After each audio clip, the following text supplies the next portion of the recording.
안녕하세요. 목회 상담과 교회 사역과 관련된 두 번째 시간이 되겠고요.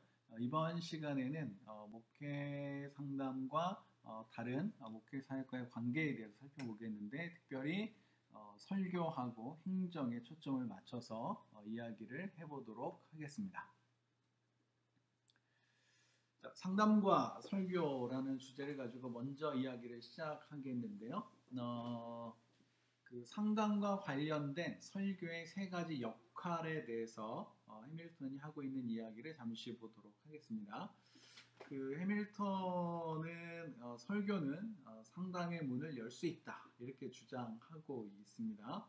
그리고 설교는 상담의 문을 닫을 수 있다, 이런 주장도 하고 있고요. 또 설교는 상담이 필요한 상황을 미연에 방지할 수 있다, 이렇게 주장하고 있는데, 이러한 해밀턴의 주장은 아주 적절한 것이 아닌가 싶습니다. 우리가 목회자로서 설교를 하게 되면 그 설교를 듣다가 그 설교를 듣는 청중들이 마음이 움직이게 됩니다. 그래서 많은 청중들이 설교를 듣고 은혜를 받으면 마음의 문을 열게 되고요. 마음의 문을 열면 결국은 상담자를 찾아오게 되죠. 그래서 어떤 설교학자는 이런 이야기를 했습니다. 설교가 끝나고 교인들이 목양실 문을 두드리지 않는다면 그날 설교는 실패한 것이다, 이런 주장을 했었습니다. 결국 설교라는 건 교인들이 목사님을, 목회자를 만나고 싶은 마음이 들도록 해야 된다는 거죠. 자, 설교는 상담의 문을 닫을 수 있습니다. 상담의 문을 닫을 수 있습니다. 목사님들이 설교를 했는데 그 설교가 마음에 와닿지 않으면 목사님을 찾아갈 생각이 안 들게 되겠죠. 아, 목사님은 저런 생각을 하고 계시는구나. 나랑은 안 맞네. 나는 저분을 만날 수 없겠네. 이런 생각들을 하게 됩니다. 자, 교인들을 위해서 설교하는 건 아니라고 볼 수도 있겠습니다. 내가 하나님의 말씀을 선포하는 사람이라면.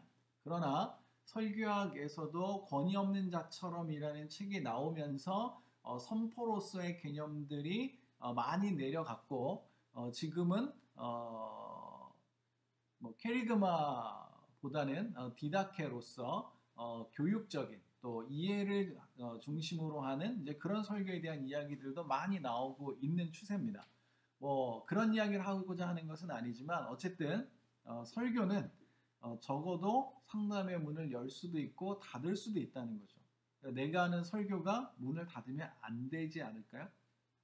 자, 하나님이 말씀하셨는데 내가 하나님을 외면하게 된다면 이거는 좀 더 어려운 문제가 아닐까 싶습니다. 내가 하나님의 말씀을 대언했으면 사람들이 하나님을 찾아야 되고, 또 그 중간 과정으로서 사람들이 목회자를 찾아올 수도 있어야 합니다. 세 번째는 중요한 거죠. 상담이 필요한 상황을 미연에 방지할 수 있습니다. 그러니까 설교가 끝났는데 교인이 목양실 문을 두드리지 않는다? 둘 중에 하나겠죠. 그들의 마음의 문을 완전히 닫아버렸거나, 아니면 설교를 너무 잘해서 교인들이 그 말씀을 통해서 이제 실제로는 문제를 스스로 해결나갈 수 있다든지, 아니면 그런 어떤 문제에 봉착하게 되지 않는다든지, 이제 그런 상황이라고 볼 수 있겠습니다. 어쨌든 설교는 상담의 문을 열 수도 있고 닫을 수도 있고, 상담이 필요한 상황을 미연에 방지할 수도 있습니다. 설교가 상담의 문을 여닫을 수 있는 두 가지 요소가 있는데요. 하나는 목회자의 태도고 하나는 설교의 내용입니다. 자, 목회자가 어떤 태도를 가지고 설교하느냐에 따라서 교인이 목사님을 찾아갈 수도 있고 찾아가지 않을 수도 있습니다. 자, 우리가 설교하는 모습은 어떤 모습일까요? 여러분들이 이제 설교를 하시는 분도 있을 수 있을 것 같습니다. 자, 설교의 내용도 중요합니다. 내가 어떤 설교를 하느냐. 우리가 이제 목회 상담의 전통에 대해서 몇 가지 말씀드렸는데, 구약 안에서는 예언자적 전통과 또 제사장적 전통, 또 지혜자적 전통, 이렇게 크게 세 가지가 있다고 말씀을 드렸었는데요. 어느 한 가지 입장만 고수하게 된다면, 그래서 설교 내용이 한쪽으로만 치중되어 있다면 이것은 상담을 열 수도 있고 닫을 수도 있는, 그래서 내가 하고 있는 설교를 한 번쯤은 살펴보는 것이 필요하지 않을까라는 생각을 해보게 됩니다. 자, 상담과 설교에서 이제 우리가 중요하게 다뤄야 되는 학자가 한 사람이 있는데 그 사람이 바로 웨인 오츠입니다. 웨인 오츠는 성경과 관련해서도 중요한 이야기를 했던 분이고요. 또 목회 돌봄, 특히 상담에 대해서도 중요한 견해를 가졌던 분으로 우리가 볼 수 있겠습니다. 이분은 설교와 목회적 돌봄은 관계적 사건이다 이렇게 정의했습니다.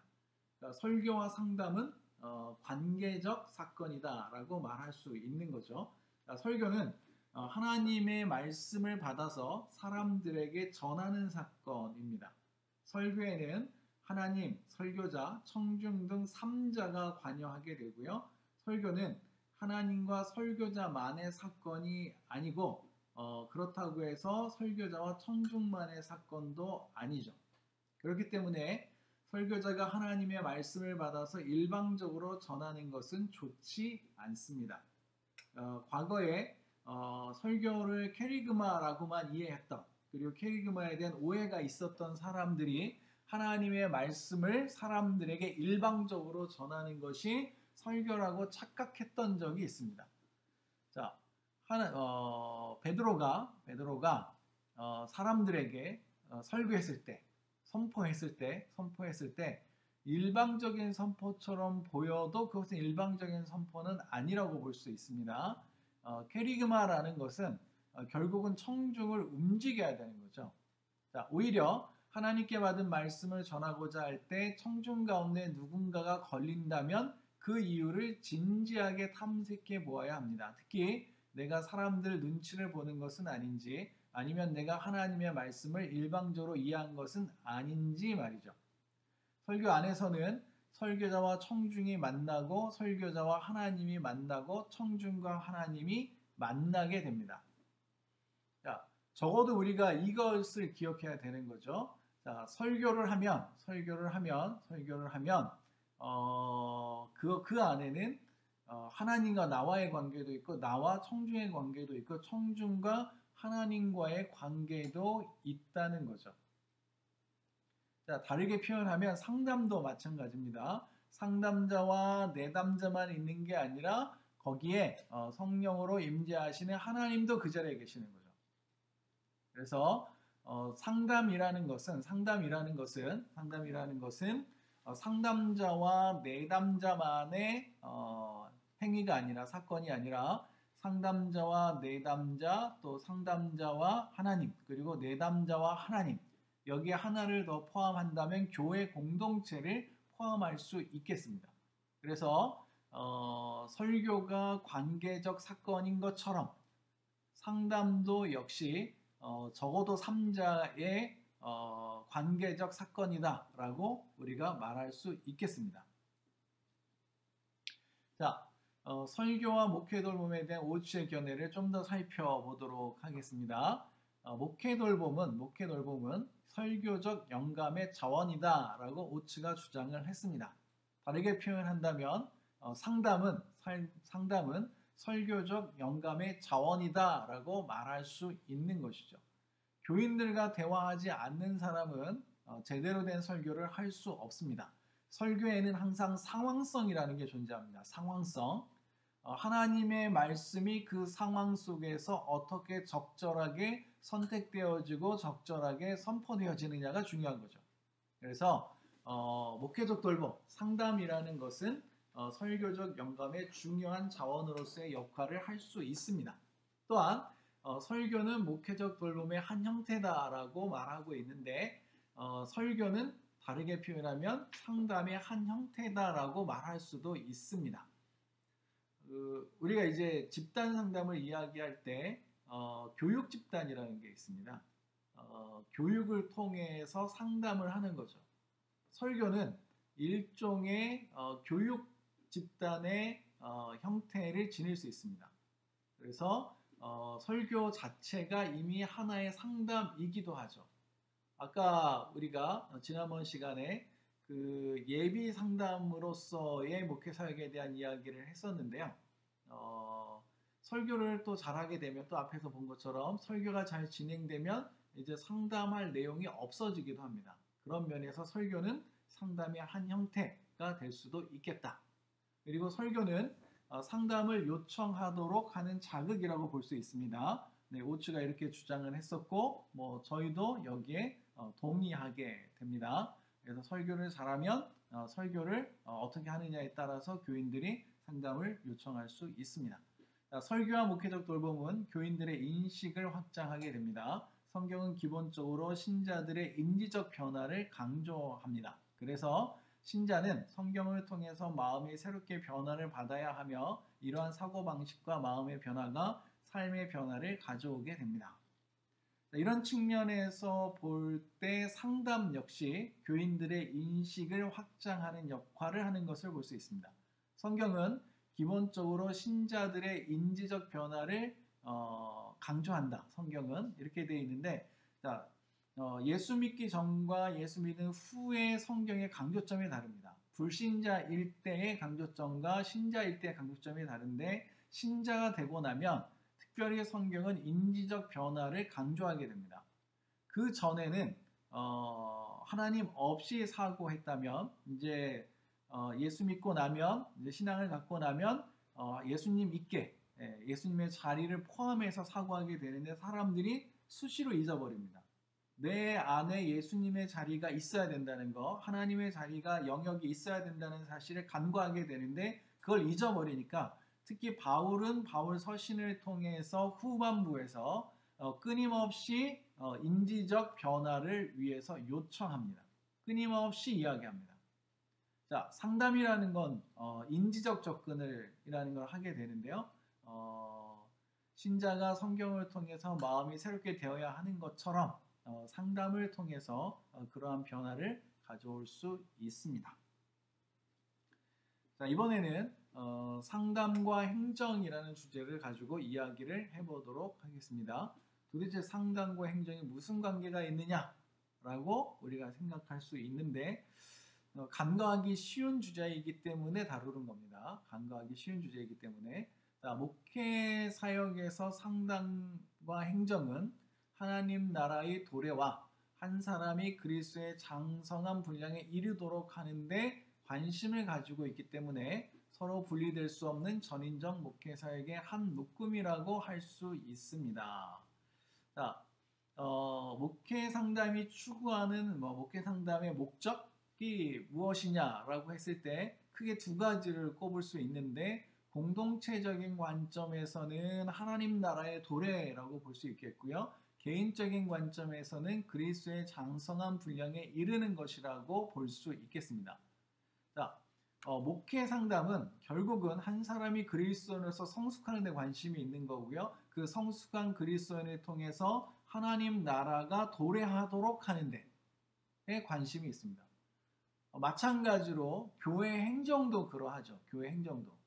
교회 행정이 전면에 나서지는 않지만 교회 행정을 통해서 결국 돕고자 하는 것은 교인 한 사람 한 사람이 그리스도의 장성한 분량에 이르도록 하는 거고요. 그것을 통해서 하나님 나라가 도래하도록 하는 것입니다. 자, 이런 면에서 볼 때 목적이 상담과 행정의 목적이 같기 때문에 결국은 서로 분리될 수 없는 전인적 목회 사역의 한 묶음이라고 볼 수 있겠습니다.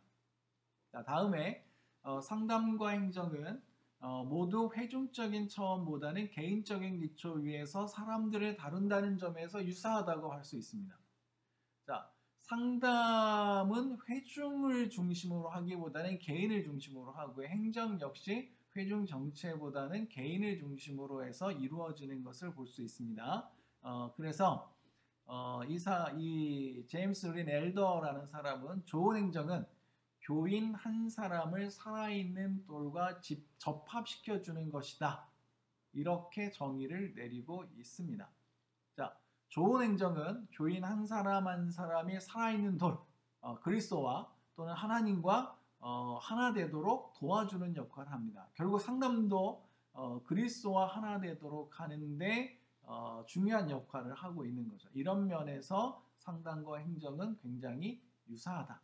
특히 개인적으로 그렇게 한다는 점에서 유사하다. 이렇게 볼 수 있겠고요. 세 번째로 상담은 행정이 목표로 하는 바를 성취할 수 있도록 돕는 중요한 도구이고, 행정은 상담으로 들어가는 문을 열어주고 상담을 더욱 효과적이도록 만드는 중요한 상담의 동반자라고 할 수 있겠습니다. 자, 상담이라는 것은 행정이 목표로 하는 바를 효과적으로 성취할 수 있도록 돕습니다. 자, 우리가 행정이 목표로 하는 것 역시 교회를 세우는 것이고 한 교인 한 사람을 세우는 것이라고 볼 때 상담이 결국 그 역할을 하게 되는 거죠. 그래서 상담을 통해서 그 역할을 할 수 있고요. 행정은 그 상담으로 들어가는 문을 열어주고 효과적이게 만든다고 되어 있는데, 행정 없이 상담은 이루어질 수 없습니다. 자, 행정이라는 것이 결국은 상담을 알리기도 하는 역할을 하고요. 또 상담이 잘 진행되도록 하는 역할을 하기도 합니다. 자, 많은 분들이 상담사는 상담만 하면 된다고 생각을 하는데 전혀 그렇지 않습니다. 상담과 관련된 행정 업무가 상당히 많이 있습니다. 상담을 준비해야 되는 것도 있고요. 그 다음에 상담하고 나서도 또 관련된 업무들이 있습니다. 그래서 행정이라는 것은 교회 행정이라는 것은 목회 상담으로 들어가는 문을 열어주기도 하고 또 상담을 더욱 효과적으로 만드는 역할을 한다고 볼 수 있겠습니다. 자, 또 상담은 상담과 행정은 한 배에 있는 두 개의 노와 같기 때문에 전진하려면 동시에 같은 힘을 주어야만 한다라고 주장을 하고 있습니다. 실제로 상담과 행정은 그리스도의 사역을 성취하는 데 있어서 비길 데 없는 공헌을 하고 있습니다. 자, 이쯤 되면 이제 좀 상담에 대해서 행정에 대해서 좀 지나치게 강조하고 있는 거 아니냐라고 할 수 있는데, 이러한 강조는 개인적으로 필요하다고 봅니다. 왜냐하면 상담 사역에 있어서 행정이 뒷받침되지 않으면 안 되고요. 또 행정이 지나치게 간과되다 보니까 행정 소홀로 인해서 상담이 제대로 진행되지 않는 경우들이 너무나도 많이 있습니다. 그래서 여러분들이 행정이 또 상담과 관련이 있고 그만큼 행정이 또 상담에서도 중요하다는 것을 기억해 주시면 좋겠습니다. 자, 행정은 교회가 유기적으로 돌아가게 하는 사역입니다. 그러나 행정을 하는 것은 사람이기 때문에 사람의 문제가 생기면 행정이 원활하게 돌아가지 않습니다. 이때 중요한 역할을 하는 것이 상담이죠. 결국 행정이 잘 되려면 상담이 필요하다. 상담이 중요한 역할을 하고 있다. 이렇게 말할 수 있겠습니다. 자, 그 다음에 형식적 상담이든 비형식적 상담이든 상담은 사람의 상처를 싸매어주고 얽혀있는 관계를 풀어주는 역할을 하게 되고요. 자, 결국 이것을 통해서 행정이 제대로 돌아가게 하는 역할을 하게 됩니다. 상담은 공식적 상담과 비공식적 상담이 있다라고 이야기하는데, 다르게 표현하면 형식적 상담과 비형식적 상담이 있다라고 말할 수 있습니다. 그런데 이러한 상담이 결국은 사람의 상처를 싸매주고 관계를 풀어주는 역할을 하니 행정이 제대로 돌아가게 되죠. 자, 또한 상담이 원활하게 이루어지기 위해서는 행정의 도움이 필수적입니다. 실제로 상담은 상담 시간이 1시간이면 행정 시간이 1시간이라고 할 수 있을 정도로 행정과 뗄 수 없는 관계를 지니고 있습니다. 심지어는 행정 시간이 더 많이 들 수도 있습니다. 이제 상담을 전문으로 하시는 분들은 이 말의 의미를 알 수 있을 거고요. 자, 다음 그 피상담자가 상담자를 찾아오는 과정이나 상담하는 과정, 그리고 상담 이후의 과정에도 행정은 밀접하게 관련되어 있습니다. 행정은 피상담자가 상담자를 찾아올 수 있도록 안내와 홍보의 역할을 하고요. 때로는 전화가 유용하게 사용되기도 합니다. 또한 상담하는 장소나 필요한 물품 역시 행정과 관련되어 있으며 상담 후 기록을 남기거나 추후 회기를 위한 준비 역시 행정의 역할이라고 볼 수 있겠죠. 자, 어쨌든 상담과 행정에서 하고 싶은 이야기는 상담은 행정과 밀접한 관련을 가지고 있고 이 두 가지는 모두 그리스도의 장성한 분량에 이르도록 하는 것, 개인이 그리고 공동체가 하나님 나라의 도래를 촉진하도록 하는데 초점이 맞추어져 있다고 보시면 되겠습니다. 중요한 것은 상담은 행정을 필요로 하고 행정도 상담을 필요로 하고 또 상담이라는 입장에서 볼 때 행정을 간과하면 큰 어려움이 있을 수도 있겠다. 이렇게 정리하고 넘어가도록 하겠습니다. 자, 이제 마지막입니다. 이번 수업의 마지막인데 다른 교인에 대한 상담은 어떻게 할 수 있을까? 어떻게 해야 될까? 이게 이제 우리가 마지막으로 다루는 영역인데요. 제이 아담스의 책에 나오는 내용을 중심으로 이야기를 좀 하도록 하겠습니다.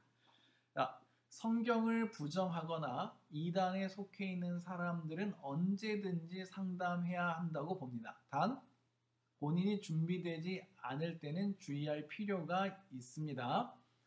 최근에 여러 이단들이 기승을 부리고 있습니다. 심지어는 정상적인 교회조차도 이단이라는 이야기를 들을 때가 있습니다. 특히 침례 교단은 교회 안에서 기독교 안에서조차도 이단처럼 분류될 때가 있었습니다. 특히 이단 교회들이 침례자를 많이 쓰면서 더더욱 이렇게 이제 오해를 받게 되기도 했었는데요. 어쨌든 중요한 것은 자, 성경을 부정하거나 이단에 속해 있는 사람들은 언제든지 상담해야 됩니다. 그래서 누군가가 여러분들의 상담을 요청한다면 거절하지 마시고 상담해야 된다는 거죠. 중요한 건 준비가 되었느냐의 문제입니다. 여러분들이 알고 있는 것보다 이단들이 훨씬 더 많이 준비되어 있습니다. 성경도 더 잘 알 수 있고 또 신학적으로도 심지어는 사본학까지 공부하는 이단들이 있습니다. 자, 일단 여러분들이 신학생으로서 준비를 갖추시면 좋겠고 준비 없이 상담에 임하게 되면 여러분들이 이단에 전도당할 수도 있습니다. 자, 두 번째, 건전한 교단에 속해 있는 다른 교인을 상담할 경우가 있습니다. 자, 그 경우 교회의 전통과 행씀을 부정해서는 안 되고요. 무의식적으로라도 그들을 자기 교회로 데려올 생각을 하면 안 됩니다. 무슨 말이냐면 침례교회와 장로교회는 다릅니다. 같은 기독교 안에서 우리가 같이 어울려져 있고 우리는 같다고 생각합니다. 틀리다는 이야기는 아니지만 전통과 행습에서는 차이가 있습니다. 자, 유아 세례를 예로 들어 보겠습니다. 침례교회는 유아 세례를 하지 않습니다. 왜냐하면 유아는 자기 신앙, 죄도 인식할 수 없고 자기 신앙을 고백할 수도 없기 때문에 유아에게 세례를 베풀지 않습니다. 그리고 신자들, 성인에게 주로 신앙이 있는 사람에게 침례를 베풀게 되고요. 그런데 그 유아 세례를 주는 교단에서는 이제 목회적인 차원에서 또 신학적인 차원에서 유아 세례를 하고 있습니다. 그 유아가 지옥에 간다고 믿으면 유아 세례를 하려고 합니다. 이제 아이가 태어나서 죽으면 지옥에 간다. 그래서 부모의 신앙으로라도 이 아이가 예수님 이제 교회 안에 들어와야 된다라고 주장하는 사람들이 있고요. 또 예전에는 아이들이 빨리 죽으니까 이 목회 차원에서라도 유아 세례를 했던 적이 있습니다. 물론 이제 국가교회 전통도 남아 있고요. 그러나 침례교회는 굳이 따지자면 유아 구원설의 입장에 있고 그리고 신자 침례를 주장하기 때문에 유아 세례를 반대합니다.